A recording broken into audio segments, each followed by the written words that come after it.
BC minority వర్గాల విద్యార్థులకు సమాన అవకాశాలు కల్పించడం, ఐఐటి, నీట్, యూపీఎస్సీ వంటి పోటీ పరీక్షలకు ఈ యొక్క విద్యా సంస్థలోనే పునాది వేయడం జరుగుతూ ఉంటుంది. గ్రామీణ ప్రాంతాల విద్యార్థుల్లో ఆత్మవిశ్వాసాన్ని, నైపుణ్యాలను పెంపొందించేటువంటి అద్భుతమైనటువంటి ప్రతిష్టాత్మకంగా ఏర్పాటు చేసుకోబోతున్నటువంటి ఈ యొక్క young India integrated residential school సుమారుగా 200 కోట్లతో ఈ యొక్క విద్యా సంస్థను మన ధర్మపురి నియోజకవర్గ పరిధిలో ఉన్నటువంటి నేరెళ్ల ప్రాంతంలో సుమారుగా 25 ఎకరాల్లో ఈ యొక్క విద్యా సంస్థను ప్రారంభించుకోబోతున్నామండి.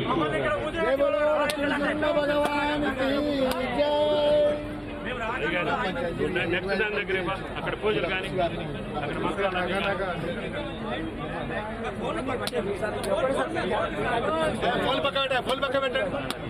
Young India integrated residential school ప్రతి అసెంబ్లీ నియోజకవర్గంలో ఒక యంగ్ ఇండియా రెసిడెన్షియల్ స్కూల్ ఏర్పాటు చేయాలి అనేటువంటిది ప్రతిష్టాత్మకంగా గౌరవ ముఖ్యమంత్రి వర్యులు రేవంత్ రెడ్డి గారు వారి ఆలోచనతో రూపుదిద్దుకోబోతున్నటువంటి ఈ యొక్క young India integrated residential school శంకుస్థాపన కార్యక్రమాన్ని గౌరవ ఉప ముఖ్యమంత్రి వారి యొక్క కరకమల మీదుగా ఈ యొక్క శంకుస్థాపన కార్యక్రమాన్ని నిర్వహించుకోబోతూ ఉన్నాం. అదేవిధంగా విద్యాశాఖ ఆధ్వర్యంలో ప్రభుత్వ డిగ్రీ కళాశాల భవన నిర్మాణ కార్యక్రమానికి కూడా శంకుస్థాపన చేసుకోబోతున్నాం. రెండవదైనటువంటి కార్యక్రమం సుమారుగా ఇది 10 కోట్ల అంచనాతో రూపుదిద్దుకోబోతున్నటువంటి ధర్మపురి స్థానికంగా టౌన్ లో ఏర్పాటు చేసుకోబోతున్నటువంటి ప్రభుత్వ డిగ్రీ కళాశాల, అదేవిధంగా ఎస్సీ డెవలప్మెంట్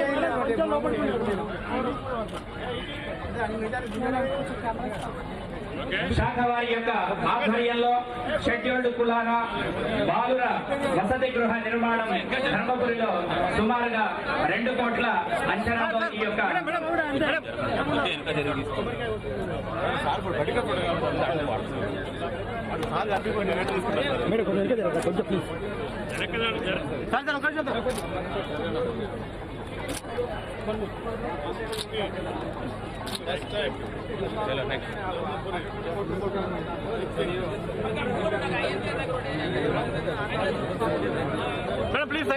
రెండవది విద్యాశాఖ ఆధ్వర్యంలో ప్రభుత్వ డిగ్రీ కళాశాల భవన నిర్మాణానికి సుమారుగా 10 కోట్ల రూపాయలతో అద్భుతమైనటువంటి భవనాన్ని నిర్మించుకోవడానికై భవన నిర్మాణానికై శంకుస్థాపన కార్యక్రమం జరుగుతున్నది.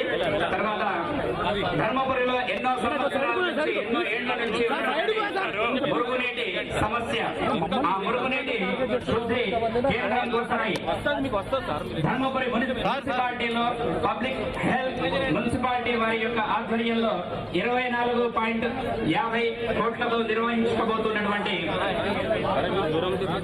మురుగునీటి శుద్ధి కేంద్రానికి వాళ్ళే ఉన్నారు. మేము మాకన్నా ఎక్కువ మురుగునీటి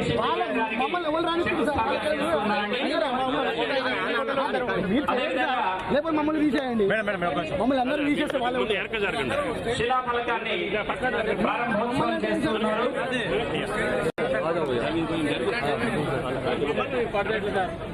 కారు కోసం వచ్చేది అంత బుద్ధి పెడితే ఎట్లా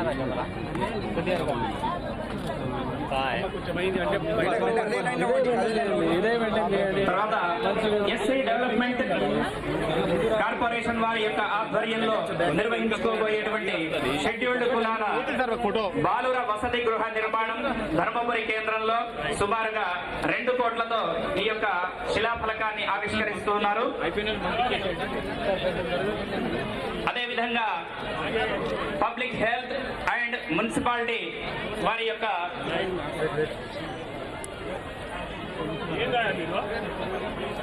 ఆధ్వర్యంలో నిర్వహించేటువంటి సిసి రోడ్లు మరియు డ్రైనేజీ అభివృద్ధి పనులు ధర్మపురి మున్సిపాలిటీ పరిధిలో సుమారుగా 15 కోట్ల అంచనాతో ఈ యొక్క కార్యక్రమాలకు దానికి సంబంధించినటువంటి శిలాఫలకాన్ని గౌరవ ఉప ముఖ్యమంత్రి వర్యులు మిగతా మంత్రివర్యులు అందరూ కూడా శిలాఫలకాన్ని ప్రారంభిస్తూ ఉన్నారు.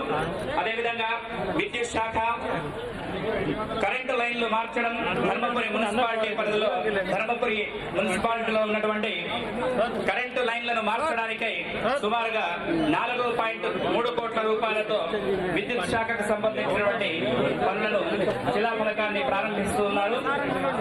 అదేవిధంగా 33/33/11 kV ఉప విద్యుత్ కేంద్ర నిర్మాణం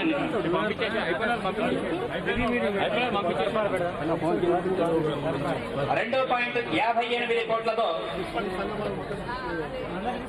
నిర్మించుకోబోతున్నటువంటి శిలాఫలకాన్ని ప్రారంభిస్తూ ఉన్నారు. అదేవిధంగా 33/11 kV ఉప విద్యుత్ కేంద్రం దొంతాపూర్లో నిర్మాణం చేసుకోబోతున్నటువంటి ఈ యొక్క సబ్ స్టేషన్ కు సంబంధించి 2.18 కోట్లతో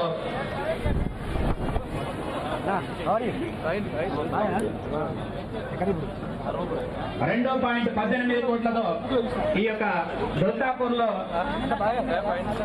33.11 kV ఉప విద్యుత్ కేంద్రం శిలాఫలకం. అదేవిధంగా